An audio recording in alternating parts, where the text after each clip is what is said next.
Hi, I'm Chris. This is Ben. This is Khalid. Farson's holding the camera. And together we are Team Ben, and we built the ThereBen. So the ThereBen is a miniature handheld theremin, which is a musical instrument that you use your hands to control the pitch and volume for. So we've taken that principle and put some IR sensors on a PCB and basically made a miniature theremin where you can use your hands to control the pitch. So the first, most important part of our board, obviously, are the sensors. As you can see here, one kind of controls the volume. It doesn't actually control the volume. It doesn't vary the volume too much. I think that's just a property of the speaker, because when we do a volume sweep, a duty cycle sweep, it doesn't seem to be changing very much, and it's a very cheap speaker. But the frequency control works really well. We can go all the way up, and we can get a very full range of frequency just by moving the hands. We also included a built-in tuner, so what it'll do is, based on the frequency that you're holding, it'll tell you whether or not it's too low. This is, for example, this would be too low for the note I'm trying to play. This would be too high, and then in the middle, if I can get it, is just right. And so the idea is that you would be able to see how close or far you are from the exact note you want to play, and you can learn to be a better player. Self-improvement is very important to us here at Rice. This middle piece was intended to be an 8x8 matrix that would show you what note you were trying to play, so the closest note you were closest to. Unfortunately, it doesn't work because the Adafruit system is very Arduino based, and we wanted to get away from Arduinos. So we tried to port a lot of code over, and it actually turns out that, on the one hand, it was very cryptic and hard to figure out, and on the second hand, we only had limited memory on the MS430. So you can imagine porting over all these libraries from Arduino into MS430, or just straight C, and it didn't really work out well. If you look inside here, it's got a simple speaker. Right now we've got a cup over to make it a little bit louder for the video. It comes right off. But the cup, it's just a cheap speaker that we found, and it works well enough for the ThereBen purposes.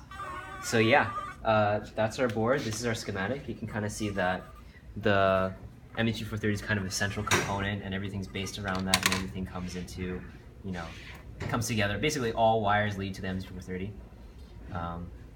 And yeah, that's basically it for the hardware design. Moving on to the code review.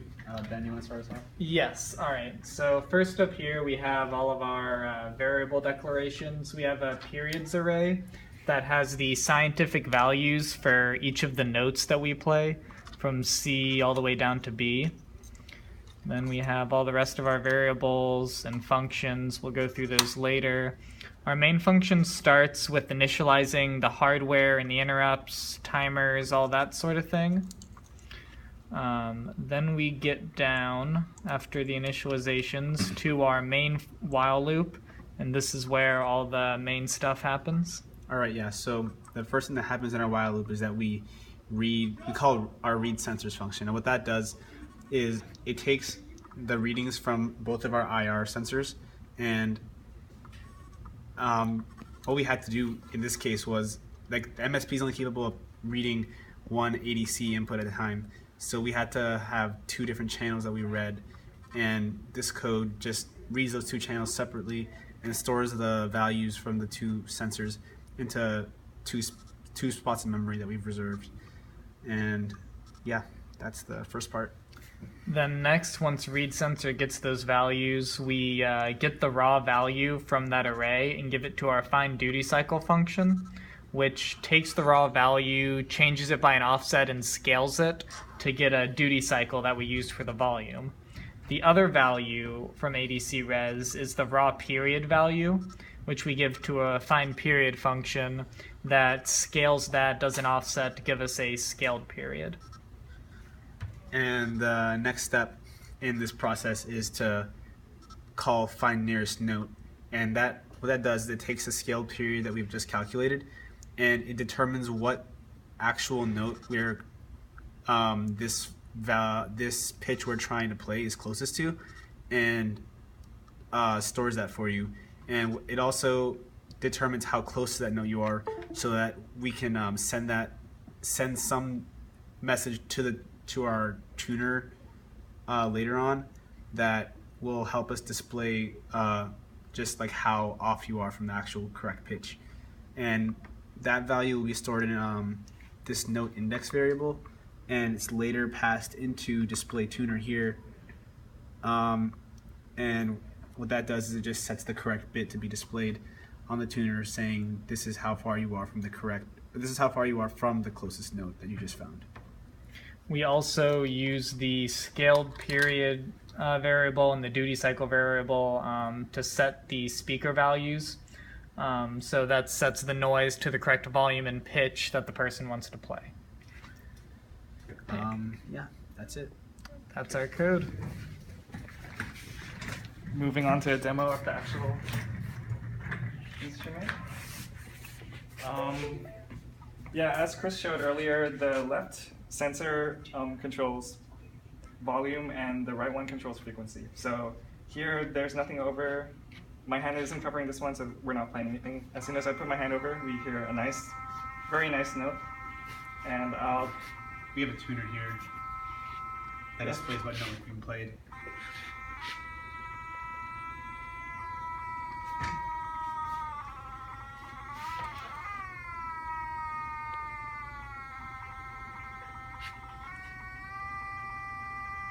So I'll just play a quick example of something we can do with this instrument.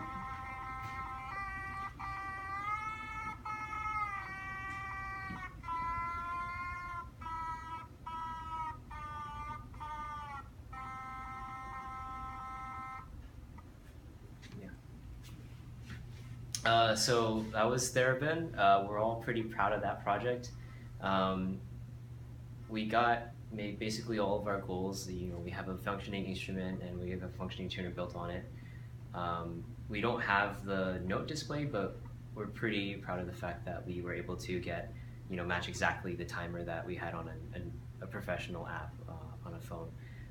So it all works, and we're actually all grateful for that and pretty proud of that. But yeah, that was ThereBen. We're all Team Ben, and hope you enjoyed our video.